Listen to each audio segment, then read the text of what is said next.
श्री कृष्णा। आज पुनः हम आपके बीच में पधारे हैं एक बहुत ही सुंदर टॉपिक लेकर के, लव मैरिज के बारे में। प्रेम विवाह कुंडली के अंदर कैसे देखा जा सकता है और प्रगाढ़ रूप से लव मैरिज का योग कैसे बनता है, वो हम आपको पहले बताना चाहते हैं। लेकिन उससे पहले आप हमारे चैनल को सब्सक्राइब करें। सब्सक्राइब में कोई पैसा भी नहीं लगता है और जितना हो सके उतना लाइक भी करें। बंधुओं, आपकी जानकारी के लिए बता देता हूँ कि लव मैरिज का जो योग होता है वो बहुत ही सुंदर ढंग से और बहुत ही सीधे तरीके से, सरल तरीके से हम लोग देख सकते हैं। तो जो विवाह होते हैं वो 8 प्रकार के होते हैं। उसमें से सबसे पहले विवाह होता है ब्रह्म विवाह।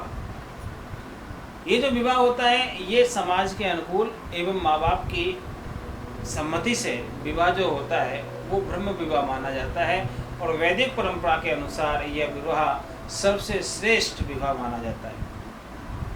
लेकिन उसी में आता है एक गंधर्व विवाह, उसे ही हम लव मैरिज का नाम देते हैं। जो गंधर्व विवाह है वही एक लव मैरिज बोलते हैं आज की भाषा में। तो कुंडली के अंदर आपने प्राय देखा कि 5वां और जो 7वां भाव है, इन दोनों भाव से ही हम कुंडली के अंदर लव मैरिज का योग देखते हैं। वो कैसे देखते हैं? जो 7वां घर है, 7वें घर में जो राशि है, 7वें घर में जो राशि बनी हुई है और 5वें घर में जो राशि बनी हुई है, वो दोनों राशियों के जो मालिक हैं वो परस्पर 5वें में और 7वें में, 7वीं राशि का मालिक 5वें में जाकर के बैठ जाए और 5वें घर का मालिक 7वें में आकर के बैठ जाए तो महाराज लव मैरिज का योग बन जाता है। व्यक्ति की कुंडली के अंदर मंगल और शनि 5वें और 7वें भाव में, या तो 5वें में बैठ जाए या फिर 7वें भाव में बैठ जाए तो प्रबल, बहुत ही ज़्यादा लव मैरिज के चांस रहते हैं। ऐसा व्यक्ति कभी भी सामाजिक रूप से विवाह नहीं करता और यदि विवाह करता भी है तो उसके अफेयर ज़्यादा होते हैं और एक न एक दिन उसकी शादी टूट करके दूसरी शादी भी उसकी होती है। इसलिए बंधुओं ध्यान रखिए, लव मैरिज होना प्राय हमारी कुंडली का योग होता है, न कि हमारी मानसिक स्थिति होती है। क्योंकि जो ग्रह होते हैं हमारे सामने ऐसी परिस्थिति क्रिएट कर देते हैं कि हम उन्हीं के अनुसार कार्य करने लगते हैं और फिर लोग कहते हैं कि ये लव मैरिज हुआ हमारे समाज के लिए निंदनीय है, ऐसा है वैसा है। ऐसा कुछ नहीं होता। ये जो ग्रह ही हैं वो ही हमको चलाते हैं और उन्हीं के अनुकूल हम लोग कार्य करते हैं। इसलिए ये जो मैरिज का जो योग है बहुत ही सुंदर ढंग से हम देखा जा सकता है। जैसे कि अगला एक उदाहरण मैं आपको देता हूँ। किसी की सिंह लगन की कुंडली है और सिंह लगन की कुंडली में आगे चल करके 5वां जो घर बनता है वो गुरु का बन जाता है। किसका बन जाता है? गुरु का बन जाता है। और जो गुरु का वो घर बन जाता है, लेकिन गुरु जो है 7म घर में बैठा हुआ है। किस घर में बैठा हुआ है? 7म घर में बैठा हुआ है। और 7म में जो योग बनता है वो शनि का बन जाता है और शनि बैठ गया 5वें घर में। तो बंधु वो याद रखिएगा, उसका प्रेम विवाह होगा तो सही, लेकिन कहीं ना कहीं वो प्रेम विवाह भी सामाजिक तौर से होगा।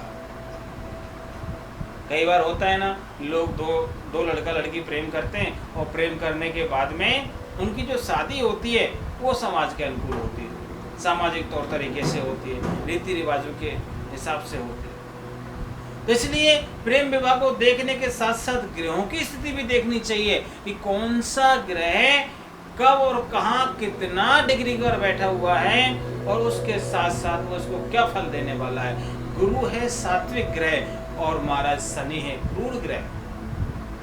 जब दोनों ग्रह एक दूसरे के परस्पर स्थान पर बैठे होते हैं तो गुरु कभी भी गलत प्रभाव नहीं देता और गुरु ज्ञान का कारक होता है। और याद रखिएगा, जिसका गुरु अच्छा होता है ना कुंडली के अंदर, वो व्यक्ति जीवन में मानो कि कितने भी उसके कुंडली के अंदर कोई योग बने हैं, जब भी कोई मुसीबत आएगी तब गुरु उसका साथ देता है। तभी तो कहते हैं ना, इधर भूतल पर भी गुरु कृपा करता है और महाराज हमारे जो सौर मंडल में है वो गुरु भी हमारे ऊपर कृपा रखता है। इसलिए गुरु का ध्यान अवश्य रखना चाहिए। गुरु इधर भी सुखी करता है, गुरु उधर भी सुखी करता है। यदि कुंडली के अंदर पंचमेश एकादश भाव में बैठ जाए, क्या 5वें घर का जो मालिक है वो 11वें घर में जाकर के बैठ जाए तो भी यह लव मैरिज का मैटर बन जाता है।